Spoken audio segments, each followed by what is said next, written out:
Diguyur hujan deras menjelang balapan MotoGP, pawang hujan di sekitar sirkuit kembali diturunkan. Di tengah hujan deras, sang pawang kembali melakukan ritual dan membuat hujan mereda. Apa itu? Karena ada aksi pawang hujan, Yang benar aja. deras mengguyur sirkuit Ini, Mandalika. aku tidak salah lihat bukan? Dengan aksi pawang hujan yang Luar biasa. Salut. Baru kali ini aku lihat perhelatan besar sekelas internasional dengan kearifan lokal Indonesia. untuk menghentikan Kalian mengerti kan maksudku? di sirkuit Mandalika. Iya itu, pawang hujan. Rara tampak Sebentar. seperti baskom berwarna Itu kok masih tetap saja hujan? putih. Ia berjalan di depan Oh, apa dia gagal? dan Aduh, jangan malu-maluin dong. Oh, bukan. percaya Dia sedang menenangkan hujan. hujan yang mengguyur sirkuit akhirnya mereda dan panitia memutuskan untuk menggelar.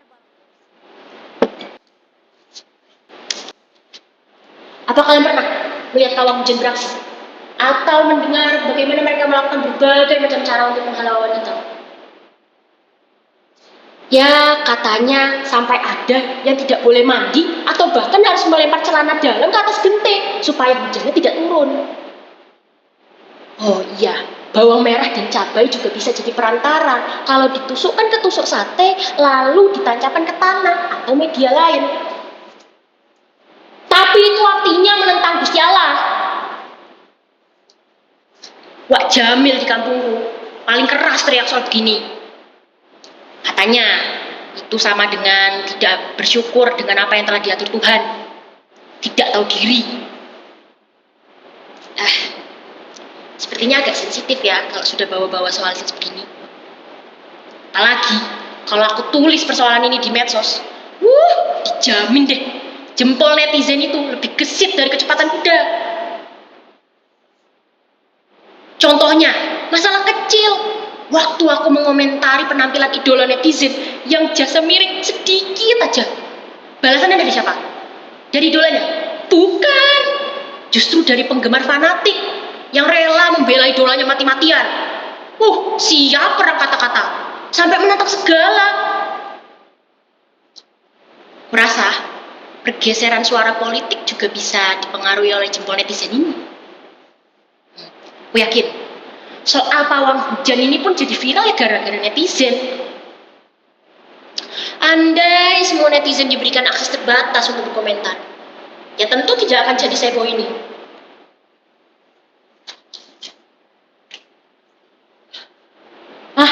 Aku ingat. Ini bukan tentang menangkal hujan, tapi sebaliknya. Suatu hari di perkampungan nenekku, kemarau betah sekali menyambangi. Penduduk sudah mulai gelisah dengan cuaca panas, persediaan makanan menipis, dan sawah ladang yang mengering. Nenek bilang, akan ada upacara jika keadaan terus menggelisahkan seperti ini. Mayoritas penduduk di sana kan petani, yang mereka mengandalkan hasil taninya sebagai penghasilan. Ya bayangkan saja kalau panen melulu gagal sementara kehidupan bahan pokok itu terus mendesak. Sejak dulu, upacara ritual selalu menghadirkan Kintowo. Harus ada boneka itu sebagai perantara pemanggil hujan. Itu semua dimulai oleh Rantasi, leluhur di desa ini. Rantasi yang gagal untuk mengajak masyarakat mencari mata air, akhirnya menemukan cara lain agar masyarakat mau untuk berkumpul dan melakukan ritualnya lewat petunjuk dari tirakat tidak makan, tidak minum selama 3 hari. Dalam petunjuk itu, masyarakat harus melakukan ritual dengan media cincau. Ya, aku ingat lagi. Pernah satu kali aku melihat upacara ritual itu. Ya, waktu itu umurku masih kecil. Aku tidak mengerti dengan apa-apa yang telah mereka lakukan. Ya, yang ku tahu boneka cincowong itu ya tampaknya menyeramkan. Oh iya, aku dikejar boneka itu. Asal kalian tahu, boneka itu akan mengejar orang-orang yang tidak percaya saat melihat upacara itu. Cincowong, bilguna bilembayu. Begitu nyanyian. Setelah sinden menyanyi itu, para penabuh pun memainkan alatnya. Ada yang memukul buyung dengan hidit atau kipas yang terbuat dari anyaman bambu. Ada juga yang memukul bokor dengan 2 bilah kayu. Nah, aku dan kakakku diam-diam menikmati pertunjukan ritual itu. Suara musik dari pukulan bokor, nyanyian sinden, dan gerakan sekecil apapun dapat menggugah. Oh, menurut teori, mendengarkan musik juga bisa mempengaruhi kesehatan loh kawan. Pikiran bisa lebih tenang, rasa sakit bisa berkurang, dan energi di dalam tubuh bisa tersalurkan. Menurut kalian, bagian mana yang mempengaruhi dari pendengar musik ini? Kalau buatku, ya lantunan irama musik itu, apapun musiknya. Kakakku bilang, orang bisa trance saat main musik. Asyik bukan? Nah, musik dalam ritual ini pun menarik. Seperti ada hawa lain. Seperti berada di dalam dunia yang berbeda. Sementara itu, Ibu Nawita berdiri di tengah halaman. Yang kulihat, dia memegang boneka Cincowong dan masuk ke dalam tempat ritual.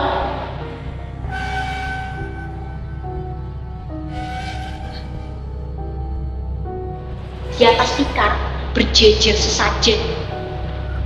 Ada tumpeng kecil, ada gula batu, sampai kemenyan, dan macam-macam lagi yang tidak bisa aku ingat satu-satu.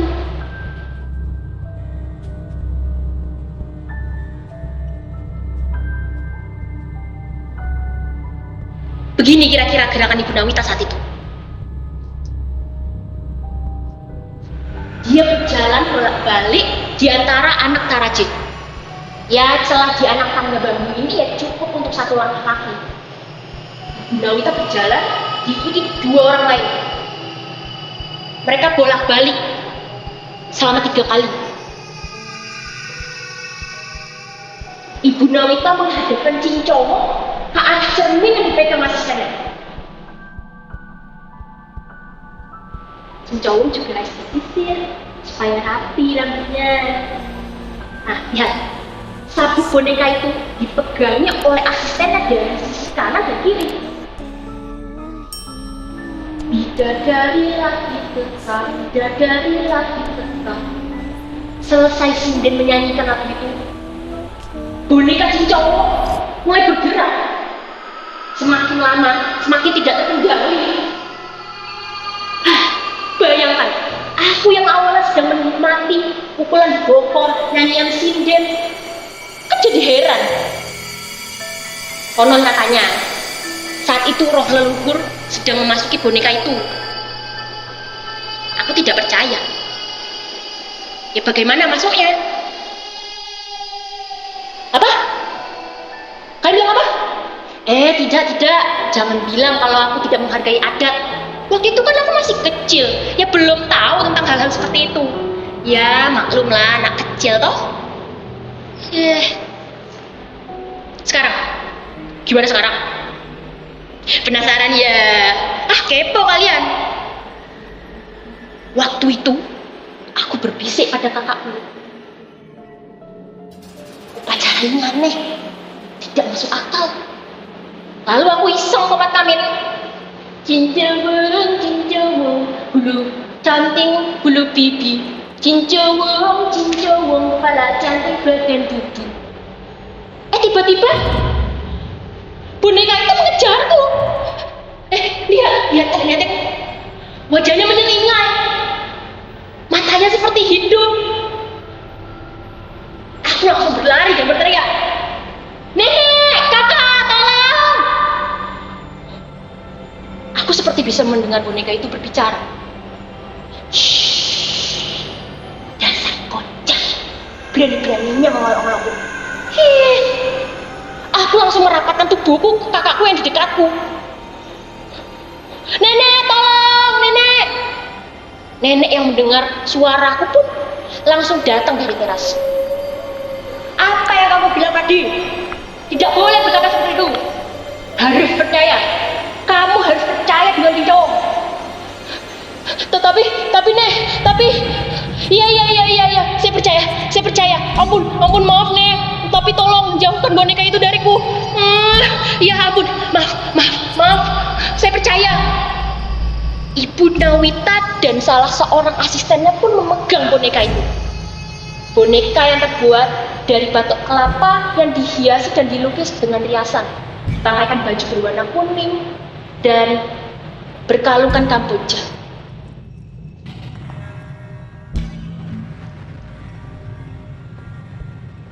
Ya, malam itu di halaman rasa mistis.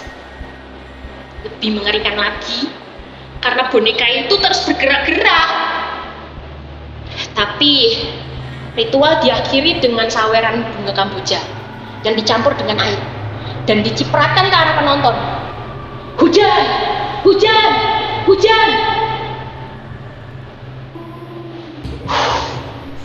Untung saja waktu itu aku diselamatkan. Aku tidak tahu apa jadinya kalau boneka itu terus mengejar-ngejarku.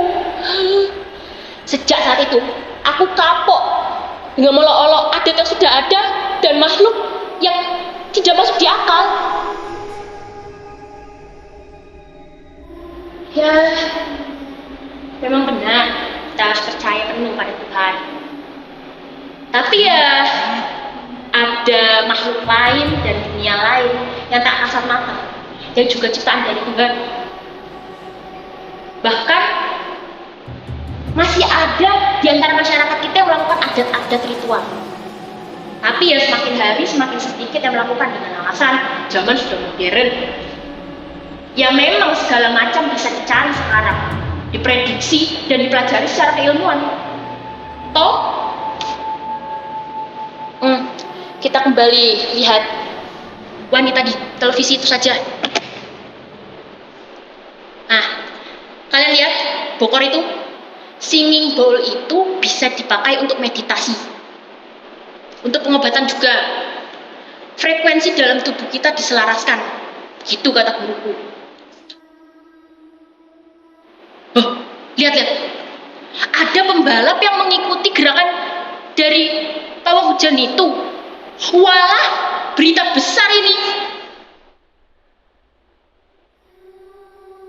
Ya, sekali lagi aku ingin mengingatkan pada kalian. Terserah kalian mau percaya atau tidak dengan hal-hal seperti itu. Tapi yang pasti, itu kembali ke kalian sendiri. Ada hal-hal yang tak kasat mata yang ada di dunia ini. Oh ya, satu lagi. Ada satu rahasia yang baru aku ketahui beberapa hari lalu, sebelum nenek meninggal. Katanya, ternyata nenekku itu juga keturunan Rantase. Jadi bunuh pernah dilakukannya sebelum dilanjutkan Ibu Nawita yang katanya kebatinannya lebih kuat. Menurut bisikan batin yang didapat oleh nenekku, tahun depan aku yang jadi pundu menggantikan Ibu Nawita.